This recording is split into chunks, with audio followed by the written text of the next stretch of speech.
Hi, everyone, and welcome. I'm Suzanne Biddiscombe, and I'm really glad you're here. Today, we're going to explore a topic that most people have never heard of.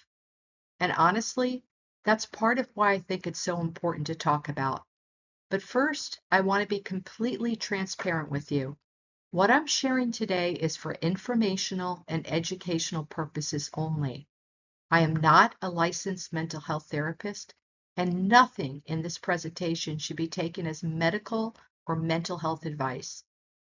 I want that to be crystal clear from the start. Now, with that said, let me give you a little background on who I am. I've been working with people in a counseling capacity for over 20 years. I hold both an undergraduate and a graduate degree in psychology, and I spent my first 10 plus years in traditional counseling. So I have a deep appreciation for that world. It's where I started, and it gave me a very strong clinical foundation. Then, in 2010, I began adding tools to my toolbox. I earned a number of certifications in hypnosis, and I trained extensively in multiple alternative modalities known as energy psychology techniques. What drew me to hypnotherapy in particular was how powerfully it opens a window into the subconscious mind. It helps you understand how a person's beliefs are formed from their experiences, how emotions develop as a result of those experiences, and how all of that ultimately shapes their behavior. That connection, experiences to belief, to emotion, to behavior. That's really the heart of the work. And it wasn't long after that, through that deeper work with hypnosis and energy psychology, that I stumbled into something I never expected. I began to discover that some of the people I was working with had what are called attachments or entities. And that discovery is what led me into an area known as spirit release therapy. I know that might sound unusual, and if this is brand new to you, that's perfectly okay. You're in good company. By the time we're done today, you'll have a clear understanding of what entity attachment is, the different types, and why this work matters. It's a subject that's been largely overlooked, and I believe it's time we change that. One quick note before we dive in. Today's presentation focuses specifically on alien entities, but here's something I really don't want you to miss. My video called An Introduction to Spirit Release Therapy, available on YouTube. Seriously, don't skip it. It covers all the types of entities and how spirit release therapy works as a whole. And without that foundation, you'll only be getting part of the picture. It's the single best thing you can do to make everything we cover today really click. Trust me on this one. Watch it. So whether you're here out of curiosity, professional interest, or because something in your experience brought you here, there's something in this presentation for you. Let's get started. And here they are, the foundational texts that made this work possible. These are the books that created the bedrock of spirit release therapy as we know it today. Dr. William Baldwin's Spirit Releasement Therapy is really the foundational work. He established the structured protocols and frameworks still used today. And right next to it is his second book, Healing Lost Souls, Releasing Unwanted Spirits from Your Energy Body. This one covers all three entity types just like his first book, but includes a dedicated chapter on what Baldwin calls extraterrestrial entities, what we're calling alien entities in this presentation. It also includes case studies that really bring the concepts to life. If this topic interests you, that chapter alone is worth the read. Dr. Ireland Frey, a psychiatrist, authored the third book. Her clinical background brought a level of medical credibility and rigor to this field. And Dr. Shankatala Modi's remarkable healings, what she did was meticulously document case after case, giving us an extraordinary body of clinical evidence. What all three of these researchers have in common is that they have all worked directly with alien entities in their practice. So if you want to go deeper into this subject after watching this presentation, these 4 books are where I'd start. They're all accessible even without a technical background. Now let's get into what these researchers actually discovered, starting with the core concept that ties all of this work together. So here's where we really start getting into the core of it. Let me break this down in the simplest terms that I can. So, what is entity attachment? Let me put it as plainly as possible. It's when a non-physical consciousness, a spirit, an energy merges with or attaches to a living person's energy field. I sometimes describe it as an uninvited guest who's taken up residence in your energetic space. They didn't knock, they didn't ask permission, and most of the time, you don't even know they're there. Now, there are three very distinct types of entity attachment. First, and these are by far the most common, earthbound spirits. Second, dark force entities, which are quite different in nature and much more aggressive. And third, alien entities, which are the rarest of the three and probably the most surprising to hear about. Each type behaves differently, has different motivations, and this is key. Each one requires a completely different therapeutic approach. You can't use the same playbook for all three. Now, today, we're going to deep dive on just one of these, alien entities. That's our entire focus. But I want to make sure you know I've created separate videos on my YouTube channel that go into the other two types in detail.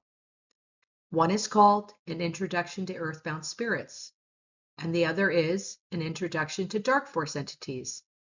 And if you want the big picture that ties all three together, my main video, An Introduction to Spirit Release Therapy, is the one to watch.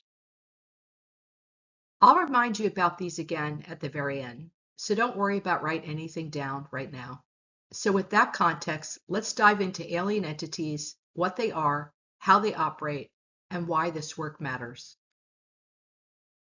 So now that you have the big picture of what entity attachment is, let's dive into alien entities, our focus for today.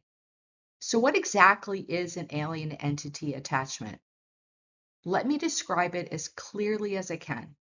It's a non-human, interdimensional presence, something that has never been human, that either submerges itself directly into a person's energy body or attaches to the outer part of their energy field. Either way, once it's there, it's feeding. Every single one of them is parasitic in nature. And what do they feed on? The living person's energy, specifically low-level emotions and thoughts. Fear, anger, anxiety, depression, or just general sadness. They draw nourishment from those frequencies, and the person has absolutely no awareness that this is happening. None. That's what makes it so insidious. You can't fight what you don't know is there. Now, here's something important. Not all alien entities are the same. There are multiple types. Some are outright hostile, aggressive, and threatening. But others, and this is the part that surprises people, claim to be on a mission. Their approach is more clinical, more experimental, more detached. They're observing, they're gathering information, they're studying. They seem very obsessed with studying human beings. They don't know what they're doing is harmful. They see it as research. And that distinction matters therapeutically because you approach a hostile entity very differently than you approach one that responds to logic and reason. Now, before we get into their specific qualities, I think it's important to challenge some of the assumptions most of us carry into a topic like this. Because how we've been culturally conditioned to think about other species directly affects our ability to understand what's really going on. Now, before we go any further into the qualities of alien entities, I need to address something that I think is really important. And it's something that often gets in the way of people being able to hear this information clearly. Most of us have been raised within the framework of one of the three Abrahamic religions, Christianity, Judaism, or Islam. And within that framework, there's a deeply ingrained belief system that says one of two things. Either other intelligent species simply do not exist, or if they do exist, they must be evil, demonic, something to fear and reject. That's the lens most people bring to this topic. And I want to be honest with you. That lens will prevent you from understanding what's actually going on. Now, I want to be very clear. Entity attachment is parasitic in nature. That's a fact. These beings are feeding off a living person's energy without their knowledge or consent. And I'm not minimizing that. But parasitic does not automatically mean evil. Most of the alien entities I've encountered in my practice simply do not understand that what they're doing is wrong. Their entire cognitive framework is built around learning, analyzing, and experimenting. They're observers. They're researchers. They lack the emotional wiring to grasp that what they're doing is violating someone's sovereignty. Once you explain it to them logically, and when you do, many of them actually get it. But here's the other side of it, and this is something I really want you to sit with. Just like here on Earth, there's a spectrum. We have human beings who operate with empathy, compassion, and respect for others. And we have human beings who are psychopaths and sociopaths, people who operate from a mindset that completely disregards the rights and sovereignty of other people. It's a spectrum, right? Degrees of behavior, degrees of what you might call evil, or really degrees of failing to respect the sovereign nature of others. Well, alien entities have that same spectrum. They have species among them that are territorial, predatory, and operate in a way that mirrors our worst human behaviors. They have their own version of psychopaths and sociopaths. So it's not that all alien entities are harmless. Some are absolutely dangerous. But it's also not that they're all demonic. The reality is far more nuanced than good versus evil and what that framework allows for. So as we continue, I'd ask you to set aside any preconceptions and just listen to what the evidence shows. Before we dive into the specific qualities, let me give you a visual overview of the spectrum that we're talking about. So take a look at these three images. They represent the range of what my clients have described and experienced. On the left, you see what one of my clients described as a hostile, predatory type. This entity appeared as a human-lizard hybrid with brown-green skin. It was irritated from the moment I engaged it, and it gave off the attitude that we were beneath it, that human beings were cattle. It only showed the right side of its face, attempting to conceal its true form. And when I questioned it, it caused my client physical pain. This is the most dangerous end of the spectrum: contemptuous, superior, and deliberately harmful. In the center, we have the clinical and experimental type.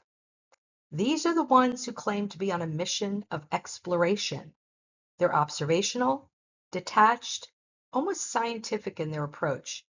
They lack empathy. But here's what's interesting. When you explain logically what their presence is doing to the person, they can actually understand it. They respond to reason in a way the hostile type never does. And on the right, another client's experience.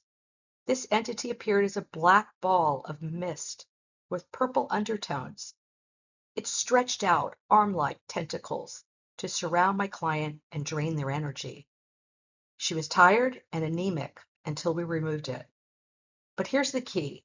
This entity was not hostile. It had absolutely no awareness that it was depleting her.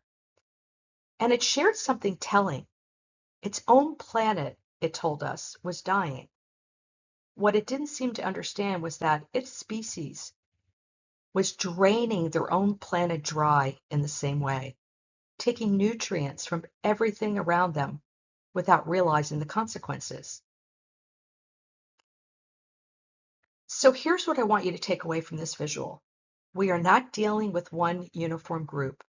These are fundamentally different types of beings with different motivations, different behaviors, and critically, each one requires a completely different approach, a very different therapeutic approach. But before we get into the specific qualities, I want to show you one more example that really drives home just how wide this spectrum is. This is a very different kind of alien entity because not all of them are hostile or even aware that they cause harm. This is based on an actual client session. The entity that came forward was unlike the others we've discussed. It was small, maybe 5 feet tall, with golden brown skin and a round face, almost like a teddy bear.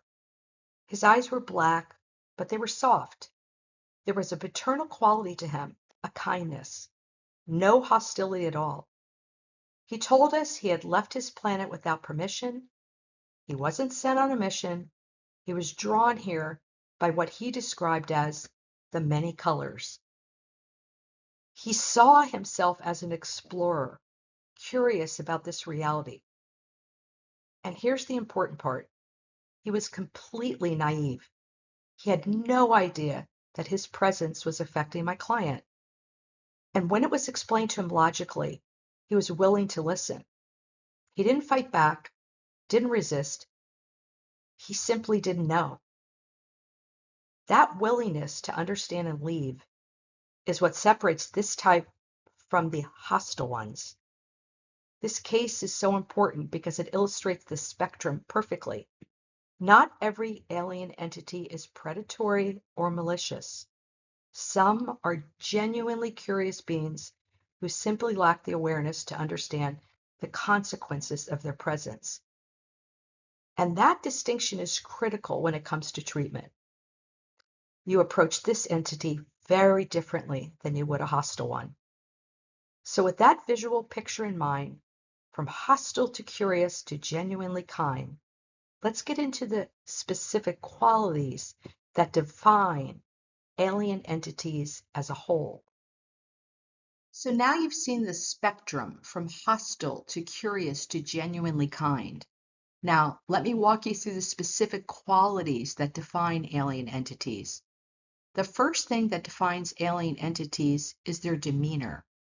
They are normally not hostile, not aggressive, not threatening. But don't mistake their calm for harmlessness. They are intrusive and highly secretive. They slip in without permission and operate covertly. The second quality, they cause pain, real pain, both emotional and physical, simply by being there, not through intentional cruelty, but as a byproduct of their presence. And third, they lack awareness. Their approach is experimental and observational, almost clinical. They simply don't grasp the impact of what they're doing. But here's what's therapeutically interesting. When you explain logically what their presence is doing, they can actually understand it. They do respond to reason. Alien entities will engage with a logical argument. So that's how they behave once they're here. But the next question is, where do they come from and how do they get in? So now you know how they behave. Let's talk about what they are and how they get here. Based on what comes through the consciousness of my clients, there appear to be many intelligent species out there. They all claim to be non-physical. They can travel through dimensions, and because they have no physical form, they can enter and submerge themselves in living human beings. And they can shapeshift to do so. Why are they here? Their reasons vary. Again, some say they were sent on missions of exploration. Others describe wandering off and being drawn in by what they call the many colors on the earth plane, as if the vibrancy of this reality pulled them in. Once inside a person, they use the eyes and ears of their hosts to perceive this reality the way the person does. And here's what's really distinguishing about them. They have absolutely no regret about entering. They simply do not have the frame of reference to feel remorse about it. So we know what they do and how they get here. Now let's look at where they come from and what drives them. Now let's look at the world they describe coming from and what seems to drive them. And again, this is based on my individual clients reporting alien attachments and what comes through my client as they describe them. Most describe their planets as governed by tribal elder systems, one elder or a small council that guides the group. These are not large civilizations. Populations are quite small, anywhere from 500 to just over 2,000. They each express a fixed lifespan, some as short as 150 years, others as long as 1,500 years. None of them have said that they are eternal, that their spirits are eternal, unlike human beings. Some have cited struggles and difficult conditions on their own planets. And across the board, they say groups keep to themselves. They do not interact with other planets or other species unless their survival depends upon it. And at least 3 have acknowledged problematic species in their own dimension. They describe them as reptilian-like, predatory, as a direct threat to their kind. 3 distinct types were outlined, and the consistency of this detail across unrelated cases is striking. And this last point is very important, so hold on to it. Alien entities feed off low-frequency emotions, anger, fear, and anxiety, to name 3. And they appear to have no right brain function for the most part. There's no creativity, no emotion of their own, no intuition. And that's a significant detail. And when we get to the science section, you'll see exactly why. But first, let me share a case that brings all of this to life. This is the case that I think ties everything together because it shows just how layered alien entity attachment can be. I want to tell you about Hope. When she first came to see me, she was dealing with IBS and anxiety, symptoms that had not responded to conventional treatment. During our very first session together, Hope shared something deeply painful. She had been sexually abused at age 6 by her 16-year-old cousin Dan, who lived with her at her grandmother's house. We began with EFT, emotional freedom techniques, and other energy psychology modalities to work with the trauma. And they did help somewhat, but her core symptoms persisted. The IBS, the anxiety, they weren't budging. So I suggested we try spirit release therapy, and Hope agreed. What we found during that session was extraordinary, and it's the reason I'm sharing her case with you. Dark force entities were a large part of why her emotional symptoms were not budging. They were driving much of her anxiety, her fear, and her IBS. But here's what made this case so significant for our discussion. We also found multiple alien entities attached, and one in particular. Remember the entity from our spectrum slide that appeared as a black ball of mist with tentacle-like arms? That was Hope's entity. It was literally depleting her of energy and vitality, draining her the same way it had drained its own dying planet. So while the dark force entities were fueling the emotional turmoil, this alien entity was physically exhausting her. That layered picture is what makes Hope's case one of the most illuminating I've ever worked with. Now, I want to let Hope speak for herself, because her own words capture the impact of the dark force entities better than any clinical description could. Listen to how Hope describes the DFEs: physically ill, stomach pain, body aches, diarrhea, low energy, emotionally, anxiety, heartache, and fear, and mentally, severe memory and organization problems. She knew something was fundamentally wrong. Once the DFEs were removed, the transformation was remarkable. Hope earned her LPN license, started a fulfilling job, and began dance classes. But here's what's critical for our discussion. The DFEs were only part of the picture. Remember, Hope also had multiple alien entities attached, and one in particular was draining her energy and vitality. So let's hear what Hope has to say about the alien entities, because the contrast is extraordinary. So now let's listen to how Hope describes the alien entities, because firsthand experience confirms everything we've been discussing. Hope says it's a totally different vibe, and I love that she uses the word vibe, because it actually is the perfect way to describe a frequency difference. Most of the alien entities, no pain, no fear, but remember the spectrum we discussed. Predatory alien entities are the exception. When discovered, they can cause a person to feel physically ill and emotionally distraught. She can see or feel where they are in her body, and she describes their forms, some misty, others like a string or thread stretching to other parts of the body. These are not human in any physical sense, and Hope knows it immediately. What's so powerful about hearing this in Hope's own words is that it confirms everything we've discussed in the earlier slides about alien entities. Remember the qualities we outlined: not hostile, not aggressive, but intrusive. They cause impact simply by their presence, not through deliberate cruelty, and they lack empathy. Hope is living proof of all that. She's experiencing them firsthand, and her description matches the clinical picture exactly. Hope also makes an observation that I think is fascinating. Some of the alien entities seem to be intelligent, and others are not. That's consistent with the idea that these represent many different species, not one uniform group. And then there's this: a few of them, when I question them during sessions, actually acknowledge predatory entities in their own dimension.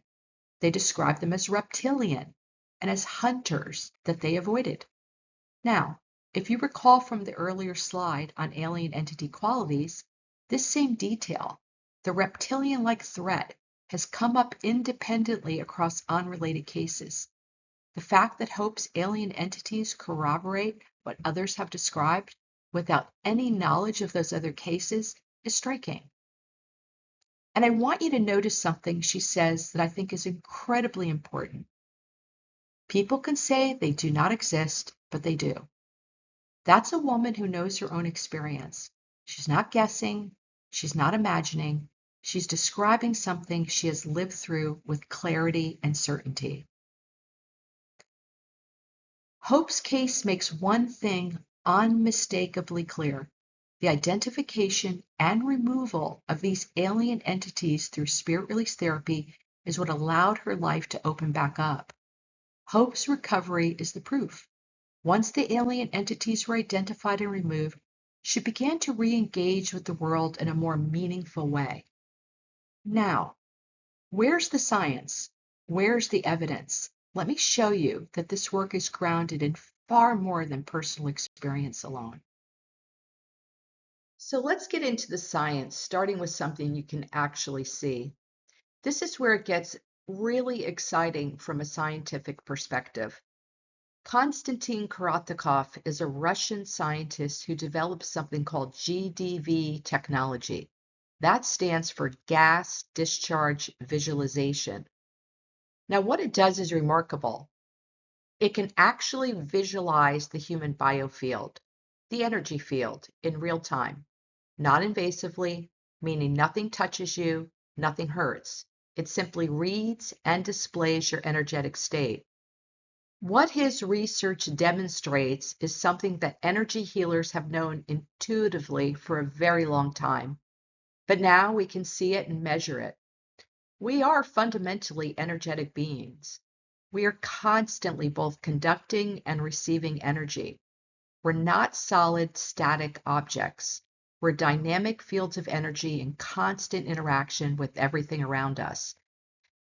And here's the part most directly relevant to everything we've been talking about.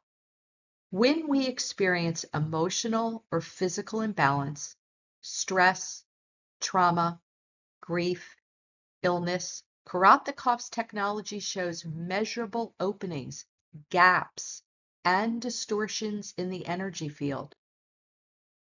You can literally see them on the screen. These openings are exactly the entry points we discussed earlier, the places where entity attachment can occur. So, what healers have been observing for decades, this technology can now confirm visually and scientifically. And it's just the beginning. Wait until you see what HeartMath Institute has found. So, from the biofield imaging of Korotkov, we move to what might be the most well-established body of research in this entire space. The HeartMath Institute's work on the heart's electromagnetic field. When we're trying to understand how one person's consciousness could draw to itself the consciousness of another being, even one no longer in physical form, HeartMath Institute gives us some of the most compelling scientific evidence available. They've been studying the biomagnetic field of the human heart for over 40 years. 40 years of rigorous, peer-reviewed research, and what they've proven, not suggested, not hypothesized, but proven, is that the heart is not simply an organ that pumps blood. It is essentially another brain. Using scientific instruments that simply didn't exist a few decades ago, they've measured the electromagnetic field that every human heart generates. This field extends well beyond the body. It radiates outward into the space around you, interacting with the fields of other people. Perhaps even more significant is their discovery of the heart-brain interface. There's a constant, active, two-way dialogue happening between the heart and brain, with each organ influencing the other's function through 4 distinct pathways: neurologically, biochemically, biophysically, and energetically. And what this means is profound. We're not isolated beings. We're constantly broadcasting our emotional state through our heart's electromagnetic field and constantly receiving the broadcasts of others. That has enormous implications for understanding entity attachment, and especially for understanding what protects us. And here's where HeartMath's research gets really practical, because they didn't just discover the field, they discovered what makes you resilient within the field. Here's the key finding, and I think this is one of the most empowering things I can share. HeartMath discovered that when a person maintains positive emotions, they are not degraded or affected by negative energy sources coming from other people.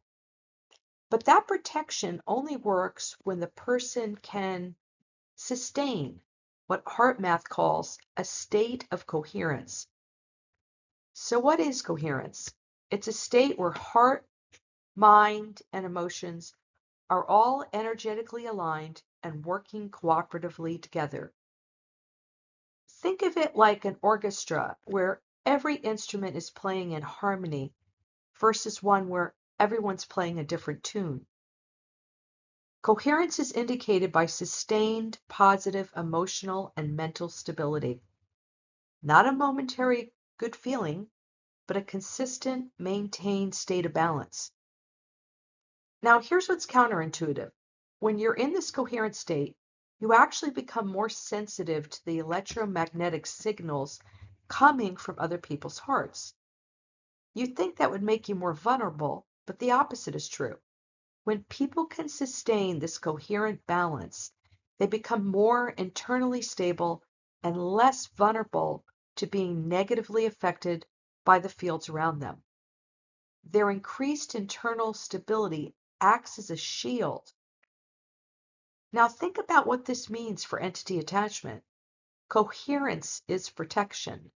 Maintaining positive emotional alignment doesn't just feel good, it literally makes you less susceptible to negative energetic influence, including entity attachment.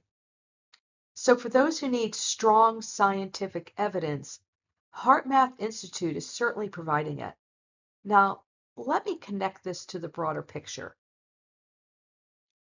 So let me weave together what we've learned from HeartMath with an even bigger picture, the quantum perspective on how reality actually works. And let's follow the logic through. If a person is emitting negative emotions through the electromagnetic field of their heart, HeartMath has shown that they become susceptible to the negative emotions of other people. An interface is created, a connection, an opening. And here's what's remarkable. Both indigenous tribes and ancient cultures around the world believed, independently of each other, that what they call possession could only occur when the person was unstable, physically, mentally, emotionally, or spiritually. When you lay HeartMath's findings alongside these ancient traditions, the alignment is striking. Now let's zoom out to the biggest picture possible. The classical physics model, the Newtonian worldview, says we live in a universe of separate objects, separate people, where interaction only happens through physical force and separation defines reality. The quantum model says something completely different. It says there's no true separation, not between objects, not between people, not even between mind and matter. We draw experiences, people, and energies to us that match our own frequency. We attract what resonates with us. HeartMath has essentially proven this in a most measurable way. We are constantly interfacing with the world through the electromagnetic field of our hearts, broadcasting our emotional state like a radio signal. And here's where my own experience confirms the science beautifully. Based on hundreds of spirit release sessions, I can say this with certainty. Whatever the primary negative emotion a person presents with, anger, fear, sadness, grief, shame, the attached entity always matches the primary emotion. Always. Angry person, angry entity. Fearful person, fearful entity. The resonance is the connection. It's not random, and it's not mysterious once you understand the science behind it. And there's one more piece of this scientific puzzle, and I think it ties everything together beautifully. The final piece of our scientific framework comes from a brilliant biologist who's been challenging conventional thinking for decades. Let me introduce the work of Dr. Rupert Sheldrake, because his research connects beautifully with everything we've been discussing. Sheldrake is a biologist and researcher who coined the term morphic resonance to describe the invisible connections between people. What he points out is genuinely profound. Our mental activity, our thoughts, our consciousness is not confined to inside our heads. Our thoughts are not private. Let me say that again. Your thoughts extend far beyond your brain. We walk around assuming that what happens in our minds stays in our minds. But Sheldrake's research, along with HeartMath's findings about the heart's electromagnetic field, tells us that's simply not how things work. Our consciousness radiates outward, just like the heart's field radiates outward. His concept of morphic fields gives us a framework for understanding something many of us have experienced. You think about someone, and they call. knowing that something has happened to a loved one before anyone tells you. You have this sense of being watched, and it turns out to be accurate. These aren't coincidences. They're real phenomena that morphic field theory explains through invisible channels of communication that keeps organisms connected across distance. Here's where this directly answers the question running through our entire discussion. How do entities become attracted to specific people? There's some sort of coherence between them. Matching emotions, matching behaviors, matching frequencies. Just as HeartMath showed that emotional incoherence creates vulnerability, Sheldrake's morphic resonance explains the mechanism of attraction itself. The entity and the person are resonating on the same frequency, tuned to the same station. When you pull all of these three pieces together, Korotkov's biofield imaging showing the openings, HeartMath's research on coherence, and Sheldrake's morphic resonance explaining the attraction, you get a really compelling, scientifically grounded picture of how and why entity attachment occurs. It's not supernatural in the way people might think. It's actually based on real science about how consciousness and energy fields interact. And every single time that I have interacted with an alien entity, since that is the subject here, they've always expressed that there was an opening in the person's energy field that allowed them to enter and come in. And now that we understand the what and the why, let's talk about what we actually can do about it.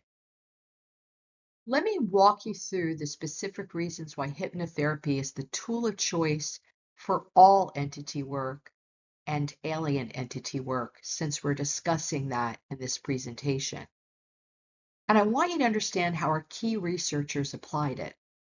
Hypnotherapy is the absolute cornerstone of alien entity work, and the reason is very straightforward.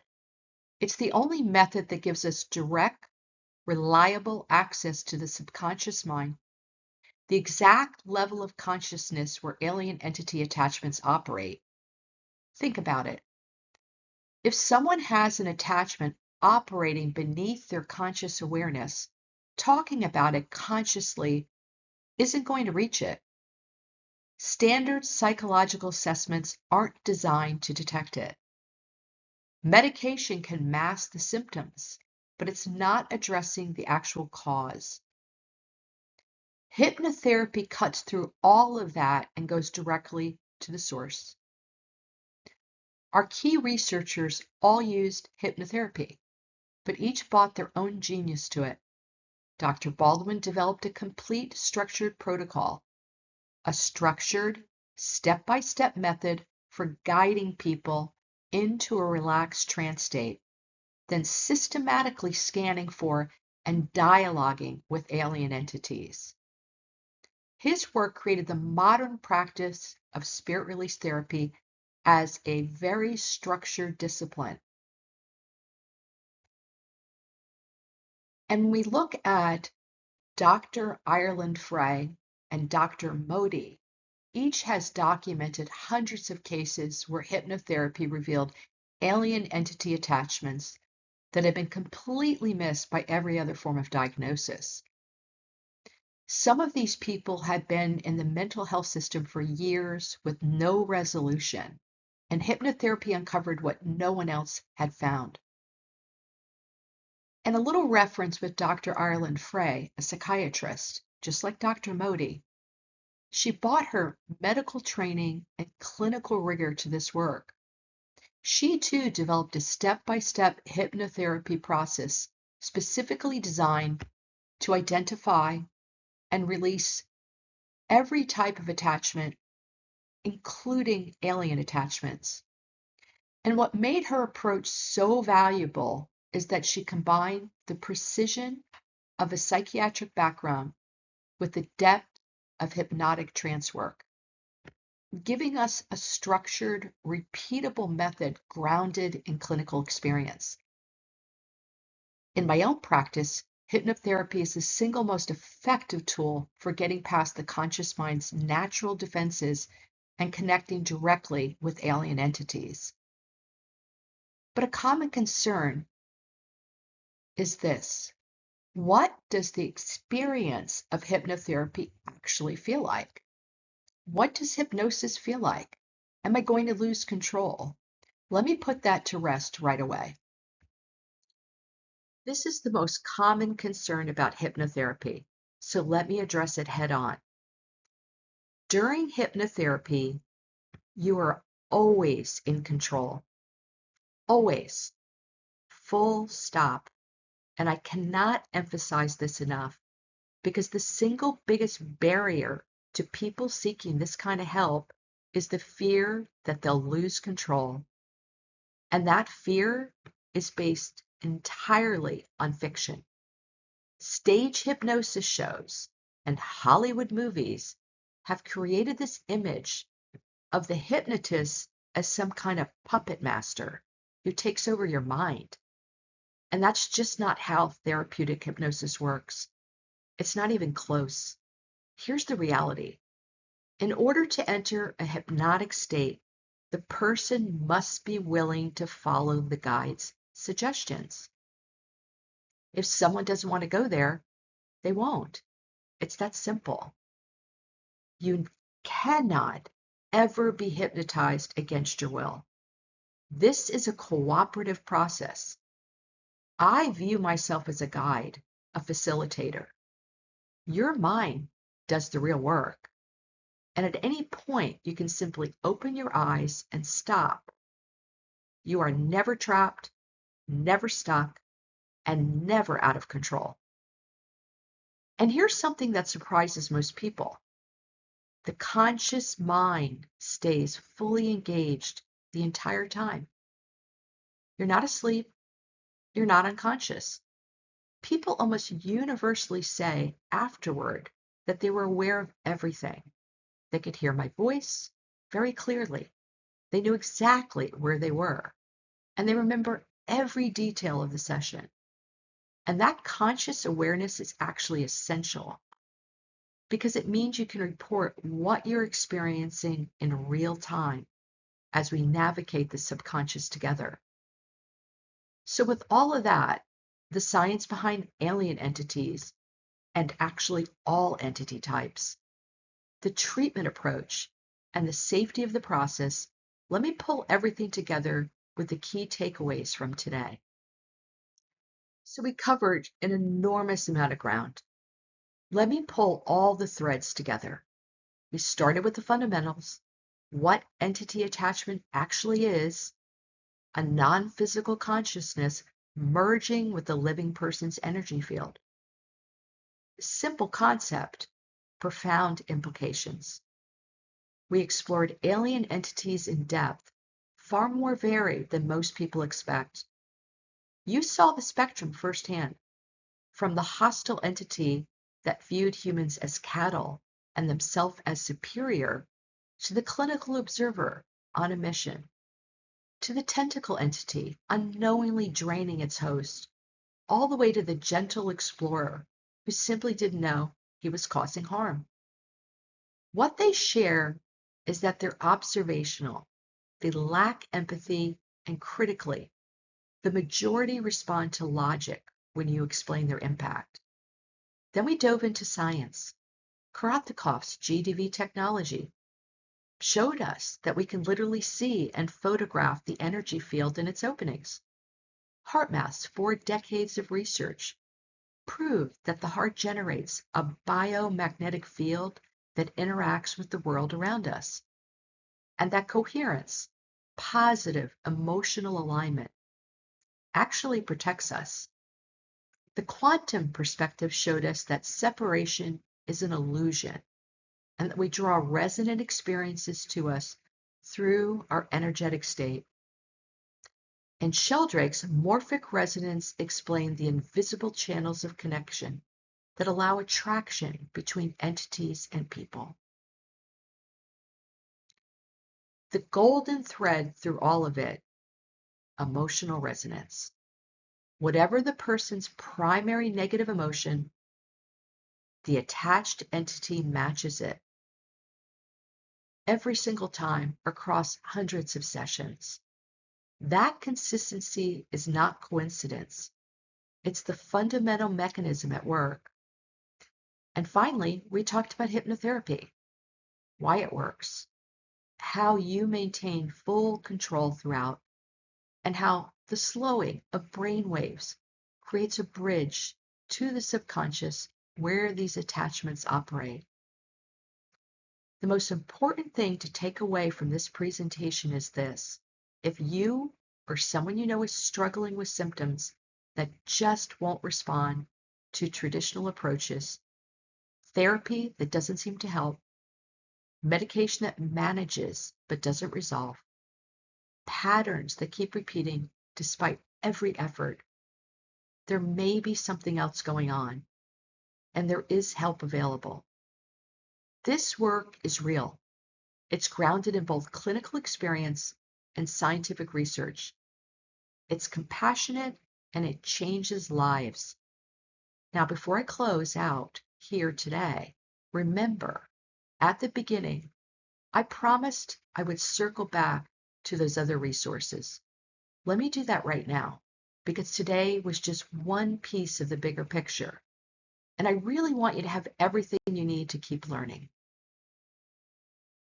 So before I wrap up, I promised you earlier that I'd circle back to the other resources, and here they are.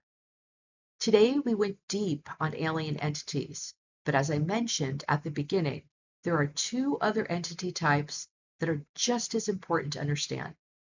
On my YouTube channel, you'll find a video called An Introduction to Earthbound Spirits. Those are the most common type, the lost souls who didn't cross over after death. That video walks you through what they are, why they attach, and how they can be released with compassion.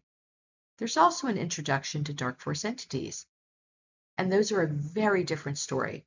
They're intentional, aggressive, and require a completely different therapeutic approach.